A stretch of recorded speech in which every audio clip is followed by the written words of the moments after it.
Hey guys, it's Oscrix. Today I want to talk about a character that I'm calling Napalm Wolves. This is a minion instability character, so I guess you could call it popcorn wolves too, in a more traditional PoE sense. The Wolf Pack Spirit Gem turns out to be quite a powerful carrier for minion instability. You get a lot of health respective to the amount of spirit you pay, and that health is spread into 9 minions, which then spread around the map and then do quite a good job clearing.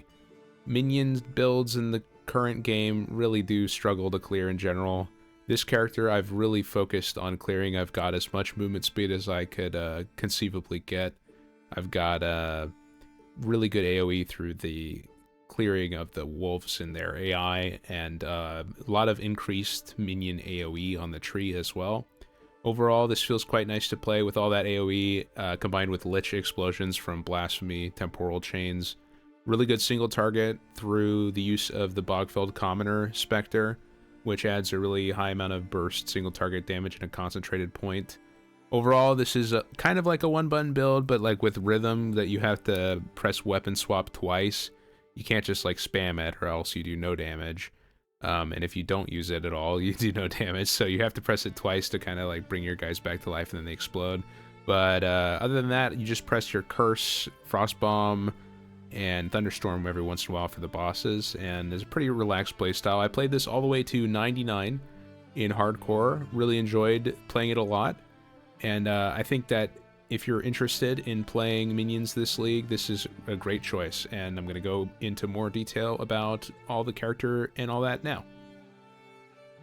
Alright, so let's talk a bit more about the build's details. So first I'm going to go over the interaction with minion instability and last gasp and all that. So here's the Wolf Pack. When you have minion instability on them, they explode. When you put Infernal Legion on them, they lose their health automatically and then explode. And when you put last gasp on them, as you'll see here in a couple seconds when they respawn, they lose their health, explode, and then they remain alive for a time. In this window, if you have them enabled on one weapon set and disabled on another, you can switch to a weapon set where they're disabled. You can see that I took too long and they reformed there. But you could start out with them on the weapon set where they're enabled, they explode, switch to a weapon set where they're disabled, then switch back to a weapon set where they're enabled, rinse and repeat. This allows you to weapon swap twice and essentially respawn them and explode them over and over again. This is really nice damage overall, really good clear with the wolves, and the wolves have been quite helpful in that way. Wolfpack by themselves have really good health respective to the amount of spirit you pay for them. You get more wolves the more levels you get, and they also get more health the more levels of minion skills that you get. So really strong in that way. And this build also uses the Bogfelled Commoner, which is a very high health respective to the spirit cost Scepter. There'll be some information in the description on the mobilytics about how to get this and all that. And this uses the same technology where you can enable it on one weapon set and disable it on the other, and then weapon swap away to the set where it's disabled, then weapon swap back where it's enabled, and doing this in combination basically makes a big field of explosions that you get to have on demand. You can do this while sprinting, while running. You can even weapon swap while knocked it down currently in the game. So this is a highly mobile character. I've focused on getting a lot of movement speed in the tree and gear and such like that. So pretty zoomy with good clear and really good single target thanks to the Bogfelled Commoners. They really carry your single target a lot. So I'm going to talk a bit about the gear now that we've kind of covered the base interaction of these skills and all that. So the gear, you want as many minion skills and spirit as you can get generally. I've got 2 minion skills and a bunch of energy shield on my helmet, 3 minion skills, spirit, and some energy shield on my amulet. Quality also helps here too, because for each 1% quality you get 1% more Scepter damage. On the focus, I've got energy shield and minion skills. On the body armor, I've just got a bunch of energy shield and crit reduction, but you could also get spirit here too. I've got 2 Ventor's Gambles for more spirit. And then boots and gloves are just energy shield and resists. The Scepter, I've got minion skills, ally presence damage, spirit, and minion life. All 4 of those are really strong to get here. You want as much spirit, as much minion life, and as much minion skills as you can get, and as much allies and presence damage as you can get. And you don't want to use a Purity of Fire Scepter here, because If you give your minions resistance, especially fire resistance, it'll take them longer to explode, which is bad for your DPS. And the same goes for the suffix. Allies and presence have additional resistance. The same thing goes there. So you don't want that. And then for the charms, I've got the Ignite Charm, Rite of Passage, Fall of Axe for movement speed, and I just use Mana Flask. This build has no mana regen, so you have to use your Mana Flask to recover your mana. Then let's talk about the skill tree a bit. In all of my all my sockets, I've got movement speed and companion damage or companion life. Ideally, you would have movement speed, companion damage, and companion life. You could also have movement speed, companion damage, and hybrid percent increased energy shield up to 10% on a desecrated mod as well. So you could do that for all those sockets. I've also got the same thing going on in my phylactery socket in my tree. This amounts to, I think it's like 14% movement speed total I get from all my jewels, so nothing to laugh at for sure.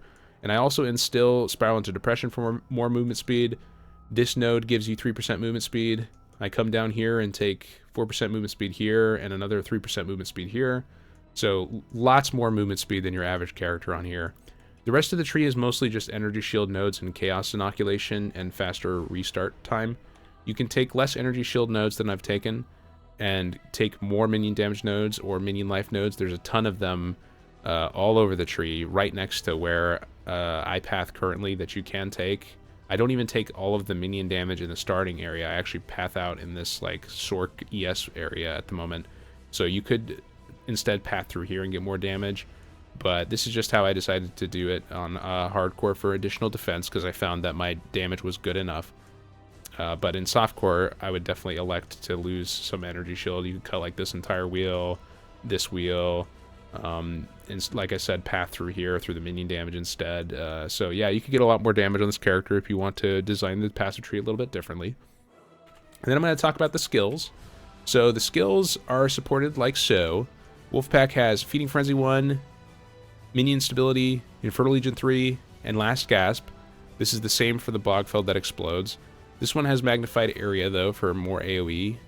And then on the Bogfeld that explodes, I've got the same thing I said, Infernal Legion 3, Last Gasp, Minion Stability, Feeding Frenzy 1. You want Feeding Frenzy 1 because it makes them take more damage, which is good. And then Zoph's Pyre, which is the best single target support you can put on here, but you could also put Magnified Area as well for more clear if you wanted, or you could put Execute 3 if you don't have Zoph's Pyre yet for more damage. And then for utility, I've got Frostbomb for exposure with Potent Exposure, Rapid Casting, Overabundant, Spell Echo. I've got Thunderstorm, which applies shock through lightning exposure with shock conduction. And I've also got Potent Exposure, Electromagnetism, and Efficiency. You could also use Overcharge and Commiserate instead of these two supports to get more shock magnitude. Then I've got Elemental Weakness to lower curses, or to lower resistances of the target further with this curse. Heightened Curse, Focus Curse, Rapid Casting, Efficiency is what I have. And then on Blasphemy, I've got Temporal Chains with Ritualistic Curse, Magnified Area, and Slow Potency. This is really nice because it makes most enemies only attack once, if that, while you're mapping. Really good defensively, and this also enables Lich's Explosion passive in the Ascendancy tree. And then lastly, they fixed this, or not lastly, I've got one more thing to talk about, but they fixed this lastly, but apparently it's broken again. Any spirit supports you put on Purity Scepters are free. So I've got Upwelling and all of 3 of the Ailment Restoration supports. And then actually, lastly, I've got another Bogfeld Commoner which doesn't explode, which I enable on the weapon set where the wolves and the ones that explode are not. And what this allows for is fire exposure and potent exposure in Infernal Legion makes it so this automatically applies exposure to things nearby you while you're mapping and weapon swapping. So really nice to increase your damage while mapping. The way that I set up all the minions, I'll show you right now, is on weapon set 1, I've got the wolf pack, and then I spend all the rest of my spirit on as many Bogfeld Commoners as I can afford, and I've also got Blasphemy enabled on both weapon sets. And then on the second weapon set, I put in as many of the Ignite based one with fire exposure, potent exposure as you can afford. You can't normally have 2 of the same minion spectered, but the Bogfeld Commoner has 2 different IDs, so when you go to Root Reg, you can actually manage to bind 2 that have high health. Although it's not that important to get a second Bogfeld Commoner, because the whole purpose of the second one is just to apply exposure. So the damage it does isn't that relevant, although it's better to get one that does do damage just because it helps a little bit while clearing anyways. But yeah, that's how that's set up. So once again, on weapon set 1, the wolf pack plus the minion instability 1 Bogfeld maxed out, and then on the second weapon set, those are disabled. You set them to 0 down here. You check off the wolf box here, and then on the second weapon set, you enable the ignite ones. So that's basically everything I think that I need to cover mechanically about that. There's going to be a link to my character in the description for my PoE Ninja. There's also a Mobilytics where I describe how you can level this character on a fresh start like I did. And yeah, I think that's about all I have to talk about. Now, the Wolves are pretty good, in my opinion. They were kind of written off at the start of the league. They just recently got a bit of an AI change, which makes them able to collapse on a target a little bit better. I'm leveling currently a Tactician Wolves character, which has been going quite well in the campaign. It looks pretty strong to me. And if you want to see more about that, come over to the Twitch stream. If you have any questions about this, come over to the Twitch stream, and I hope I see you guys there. Thanks very much, guys, and I hope you guys have a wonderful day. Later.